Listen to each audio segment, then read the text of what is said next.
ओम श्री गणेशाय नमः। श्री सरस्वत्यै नमः। श्री पुराण पुरुषोत्तमाय नमः। यं ब्रह्मा वरुणेन्द्र रुद्रमरुतः स्तुन्वन्ति दिव्यैस्तवैर्वेदैः साङ्गपदक्रमोपनिषदैर्गायन्ति यं सामगाः। ध्यानावस्थिततद्गतेन मनसा पश्यन्ति यं योगिनो यस्यान्तं न विदुः सुरासुरगणा देवाय तस्मै नमः। श्रीमच्चन्दनचर्चितोज्ज्वलवपो शुक्लाम्बरमल्लिका मालालङ्कृतकुण्डला प्रविलसन्मुक्तावली शोभिता। सर्वज्ञाननिदानपुस्तकधरा रुद्राक्षमालाकरा वाग्देवी वदनाम्बुजे वसतु मे त्रैलोक्यमाता चिरम्। मूकं करोति वाचालं पङ्गुं लङ्घयते गिरिं यत्कृपातमहं वन्दे परमानन्दमाधवम्। नमो भगवते तस्मै व्यासायामिततेजसे यस्य प्रसादात् वक्ष्यामि नारायणकथामिमाम्। नारायणं नमस्कृत्य नरं चैव नरोत्तमं देवीं सरस्वतीं व्यासं ततो जयमुदीरयेत्। नमस्तेऽस्तु जगन्मातः स्वस्थानि सर्वमङ्गले तव प्रसादात् देवेशि कथा पूर्ण भवेन् मम।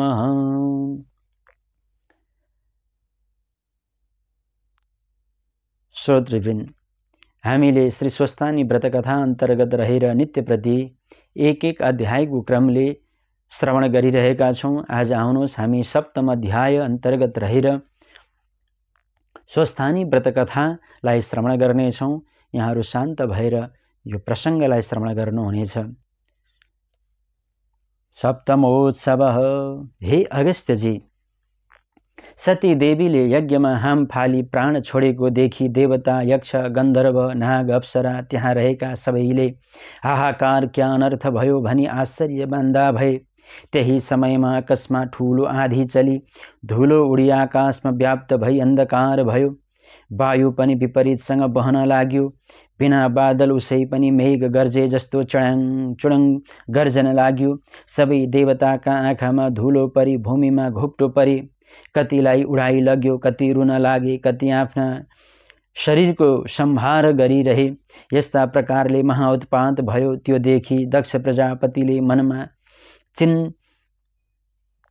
मनमा चिन्ता गरी सबै छोरी ज्वाइँहरूलाई धैर्य गर, डराउनु पर्दैन भनी नाना प्रकारले सम्झाई बुझाई बहुत चित्त आकुल गरी आफ्ना गुरु बृहस्पति ऋषिका समीप गई दक्ष प्रजापतिले बिन्ती गरे, हे गुरुदेव, अब कसो गरौँ? अनर्थ हाहाकार भयो भनी चित्त व्याकुल गराउन लागे। त्यस्तै बेलामा नारद ऋषिले सती देवीको प्राण मुक्त भएको देखिकन वायु वेगले गई चाँडै कैलाशमा पुगी श्री महादेवका चरणमा दण्डवत गरी बिन्ती गर्दै भन्न लाग्नुभयो, हे ईश्वर, तपाईकी प्राणतुल्य सती देवीले अग्निकुण्डमा प्रवेश गरी प्राण त्यागिन्। किनभने हे वृषभध्वज, हे करुणामय, पापिष्ट दक्ष प्रजापतिले तपाईलाई नाना तरहको निन्दा गरे, अनेक तरहको हेला गाली गरे। त्यो कहाँको देवता हो? त्यो त बहुला हो। यसलाई नडाकी मलाई के होला भनी तपाईको निन्दा गरेको सती देवीले सहन नसकी अत्यन्त क्रोध गरी लात्तीले भूमिमा हानी कसैको मुख नहेरी यज्ञ प्रदक्षिणा गरी तपाईको नाम लिई यज्ञ कुण्डमा हाम फालेर प्राण त्याग गरिन्। हे प्रभु, तपाईका भयले अग्निले शरीर दग्ध गर्न सकेका छैनन्। प्राण मात्र छाडी शयन गरे झैं यज्ञ कुण्डमा रहनु भएको छ। हे ईश्वर, यी कुरा बिन्ती गरौँ भनी आएको हुँ, अब कसो गरौँ अनर्थ भयो भनी नारद मुनिले भनेको कुरा सुनि श्री महादेवले आज्ञा गर्नुभयो। हे मुनि, यो कुरा निश्चय हो कि होइन भन्दा नारद बिन्ती गर्दछन्, हे ईश्वर, हजुरका अगाडि मैले मिथ्या कुरा कसो गरी बोलौँला, ध्यान दृष्टिले हेर्नुहोस् भनेपछि नारदजीको वचन सुनि अत्यन्त क्रोध गरी तिनै आँखाबाट आगो निकाली दारा किटी रिसले मुठी कसी नारदका सामुन्ने भन्न लाग्नुभयो, हे नारद, 33 कोटी देवताले रक्षा गरिराखेको पापिष्ट दक्ष प्रजापतिको निर्मूल नगरी छाड्ने छैन। अब तिमी आफ्ना आश्रममा जाऊ भनी बिदा दिनुभयो र नारदले साष्टाङ्ग प्रणाम गरी त्यहाँबाट बिदा भई ब्रह्मलोकमा जानुभयो। त्यहाँ पछि श्री महादेवले सती देवीलाई सम्झी अत्यन्त क्रोध गरी तिनै आँखाबाट अग्निका ज्वाला निकाली आफ्ना शिरदेखि एक जटा उखेली पृथ्वीमा पछार्नुभयो। मेघ गर्जे झैं ठुलो शब्द गरी कराई महाभयङ्कर 64 योगिनी भूत प्रेत प्रमथ गण समेत भई श्री महाकाली उत्पत्ति गराउनु भयो। कस्ती महाकाली भने महाभयानक मूर्ति, आँखाबाट आगो निकालेकी, लामा लामा दारा भएकी, आकाश समान पेट भएकी महाभीषण मूर्ति, मुण्डमाला लगाएकी, बाघको छाला कम्मरमा बेरेकी, केश फिजारिएकी, दाहिने हातमा खड्ग लिएकी, कहिले जिब्रो चलाउने कहिले लामो जिब्रो निकाली हाँस्ने यस्ती महाकाली श्री महादेवका सामुन्ने खडा भई के कामले आराधना गर्नुभयो, आज्ञा गर्नुहोस् भनी खडा भइरहिन्। फेरि महादेवले अर्को एक जटा निकाली भूमिमा पछार्दा पृथ्वी डोलायमान गरी सिंहनाद गरे झैं गरी कराई हजार सूर्यका जस्तो तेज भएका, मुण्डमाला लगाएका, दाहिने हातमा त्रिशूल लिएका यस्ता भीषण मूर्ति वीरभद्र महादेवका अघिल्तिर खडा भई महाकाली र वीरभद्रले बिन्ती गर्न लागे, हे ईश्वर, हामीहरूलाई किन आराधना गर्नुभयो, आज्ञा गर्नुहोस् भन्दा महादेव आज्ञा गर्नुहुन्छ, हे वीरभद्र, हे महाकाली, तिमीहरू दुवै अहिले गई 33 कोटी देवताले रक्षा गरिरहेको पापिष्ट दक्ष प्रजापतिको यज्ञ विध्वंस गरी दक्ष संहार गरी 33 कोटी देवता सबैलाई नाश गरी आओ। हे वीरभद्र महाकाली, मैले यसै कारण तिमीहरूको आराधना गरेको हुँ। अब तिमीहरू नन्दी भृङ्गी विषमज्वर 64 योगिनी समेत गई कति पनि ढिलो नगरी दक्षको नाश गर्न जाओ भनी आज्ञा दिई पठाउनु भयो। यति महादेवको आज्ञा सुनि नन्दी भृङ्गी विषमज्वर 64 योगिनी भूत प्रेत पिशाच सहित भई मेघ गर्जे झैं सिंहनाद गरी पृथ्वी डोलायमान पारी काल आए झैं गरी अत्यन्त क्रुद्ध भई महादेवको आज्ञा शिरमा धरी कैलाशदेखि आउनु भयो। यिनीहरूको चालामाला देखि पृथ्वीलाई थाम्न साह्रै मुस्किल पर्यो र पृथ्वी डोलायमान भइन्। 7 समुद्र समेत कम्पित भए। यावत जीवात्मा सबै त्राही त्राही भए। यस्ता तरहले दक्ष प्रजापतिका यज्ञमा जाँदा भए। दक्ष प्रजापतिका यज्ञमा अनेक उत्पात हुन लागे। आकाशमा गिद्ध काग चील कराई मण्डलाकार भएर उड्न लागे। स्यालहरू दुवै आँखा र मुखबाट आगो निकाली कराई हिँड्न लागे। फेरि रगत वृष्टि भयो। वायु विपरीतले चल्न लाग्यो। यस्तो उत्पात भएको देखि यज्ञमा रहेका सबैले हाहाकार गरी कराई कोही भाग्न लागे। स्त्री केटा केटी बुढाबुढी भाग्न नसकी भूमिमा घोप्टो परि रुन कराउन लागे। कोही सबैको संहार गर्न पछि लागे। कोही के जाने फेरि के उत्पात होला भनी डराई त्राही त्राही भनी कराउन लागे। देवताहरू पनि त्राही त्राही भइरहेका थिए। त्यसै बेला महावीर वीरभद्र र महाकाली गण सहित भई मेघ गर्जे झैं गर्जी हात्तीका बथानमा सिंह गए झैं गरी दक्षका यज्ञमा पुगे। त्यहाँ उपरान्त यज्ञमा रहेका देवता यक्ष गन्धर्व किन्नर दैत्य नागहरूसँग सिंह जुधे झैं गरी संग्राम गरे।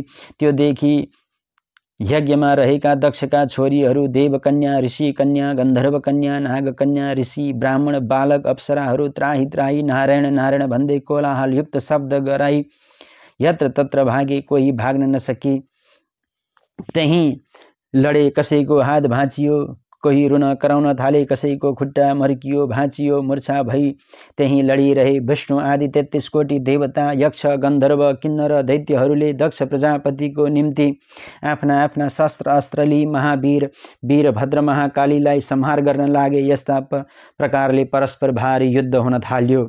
दुवैतिरका सेनाले महाघोरसँग युद्ध गरे, आफू आफू सिंहनाद गर्थे।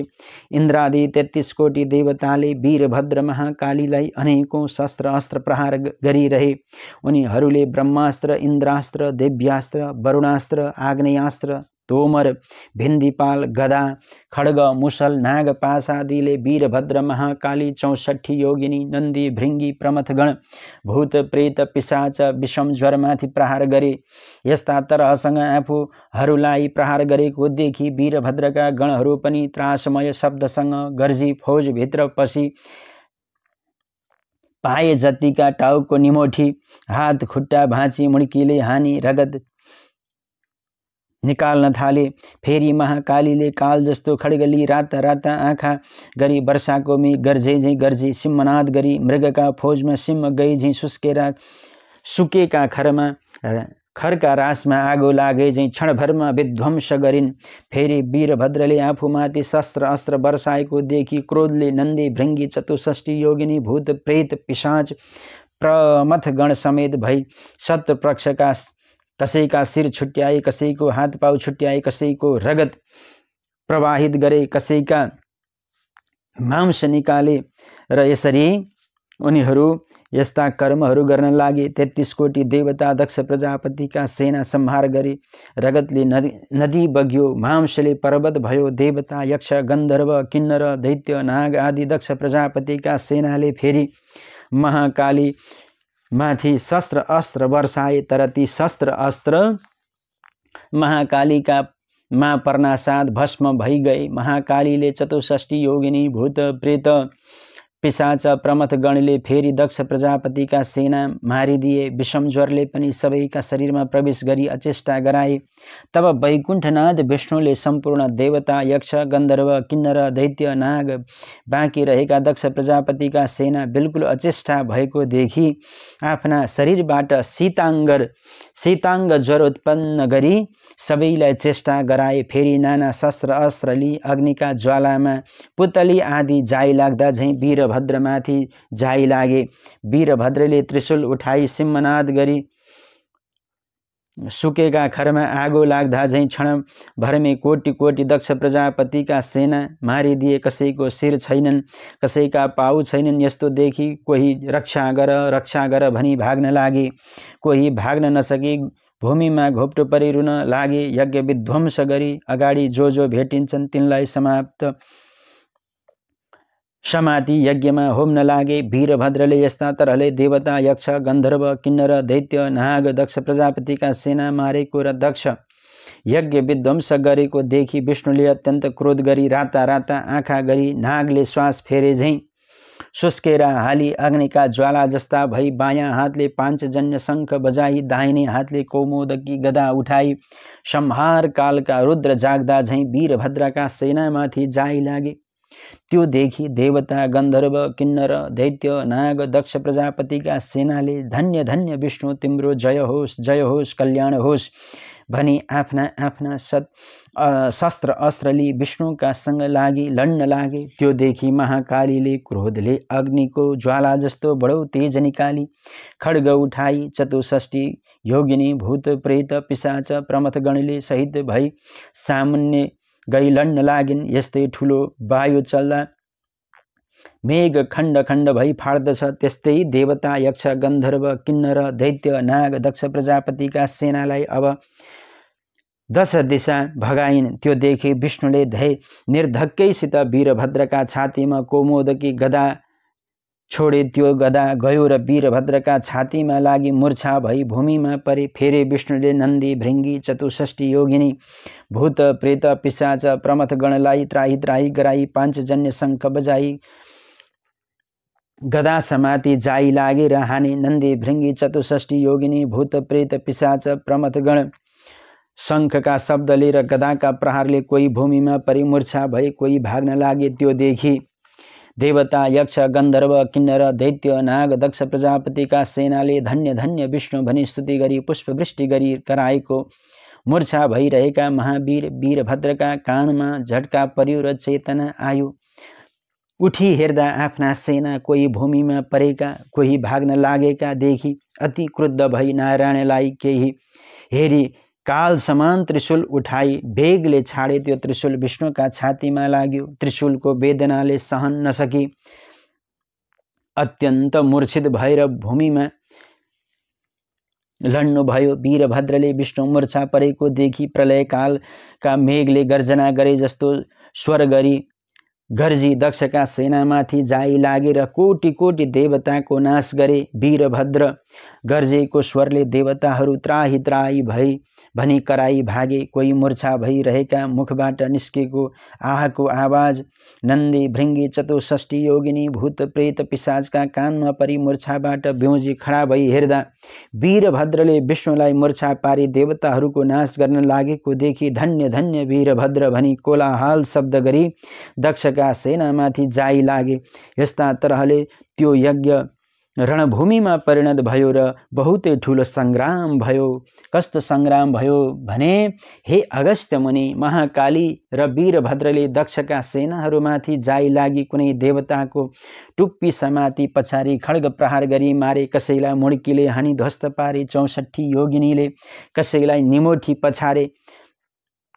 कसैलाई पक्री यज्ञमा होमी स्वाहा पारे। यस्तो गरी कोटि कोटि देवता यक्ष गन्धर्व किन्नर दैत्य नागहरूको नाश गरेको र वीरभद्रका सेनाले जय जय भनी कराएको शब्द मूर्छा भइरहेका विष्णुका कानमा पर्यो र मूर्छाबाट ब्योजी खडा भई हेर्दा वीरभद्र महाकालीले दक्षको यज्ञ विध्वंस गरी कोटि कोटि देवता दक्षका सेनाको नाश गरेको देखि विष्णु अति क्रुद्ध भई हे पापिष्ट वीरभद्र,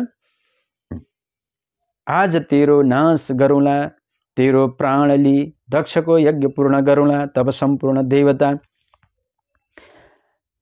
यक्ष गन्धर्व किन्नर दैत्य नागहरूलाई सन्तोष होला। आज एकादश रुद्र सहाय भई आए पनि तेरो रक्षा गर्न सक्ने छैनन्। सम्पूर्ण दुष्टको नाश गर्ने यो चक्र देखियो भनी सुदर्शन चक्र देखाउनु भयो। विष्णुले भनेका यस्ता क्षुद्र वचन सुनि वीरभद्र क्रुद्ध भई विष्णुलाई भने हे पापिष्ट विष्णु, सम्पूर्ण दुष्टको नाश गर्ने चक्र भनी जो देखाइरहनु भएको छ, नाश गरौँला भनिरहनु भएको छ, हजुरको पराक्रममा फेक त्यो चक्र मेरा उप प्रहार गर, म पनि देखिहालौँ। मुखले मात्र भनिरहने होइन। यति वीरभद्रले भनेको वचन सुनि विष्णु क्रुद्ध भई वीरभद्रलाई ताकि सुदर्शन चक्र छोडिदिनुभयो। त्यो सुदर्शन चक्र कसो गरी गयो भने सूर्य जस्तो तेज भई, कोटि सूर्य जस्तो तेज भई प्रलयकालका मेघले गर्जमान गरे जस्तो स्वर गरी काल रुद्र जाँदा झैँ गयो। यस्ता तरहले गएको सुदर्शन चक्रलाई देखि नन्दी भृङ्गी चतुष्षष्ठी योगिनी भूत प्रेत पिशाच प्रमथ गणले त्राही त्राही महादेव भनी महावीर वीरभद्र र महाकालीका शरणमा गए। जसरी समुद्र मन्थन गर्दा कालकूट विष निस्कियो र महादेवले निलेथे, त्यसै वीरभद्रले त्यो चक्र मुखमा पर्यो र निल्न तयार पनि भए। त्यो देखि विष्णु चाँडै दगुर्दै गई वीरभद्रका मुखदेखि सुदर्शन चक्र निकाली त्यहाँबाट अन्तर्ध्यान भई वैकुण्ठ जाँदा भए। हे अगस्त्य मुनि, जसले यो 7औं अध्याय पाठ गर्ला वा सुनाउला वा सुन्ला त्यसलाई मृत्युको समयमा हुन सक्ने असह्य पीडा र डर हुने छैन भनेर यहाँ वर्णन गर्नुभयो। जय जय श्री स्कन्दपुराणे केदारखण्डे माघमाहात्म्ये कुमार अगस्त्य संवादे दक्षसेना विध्वंसो नाम सप्तमः।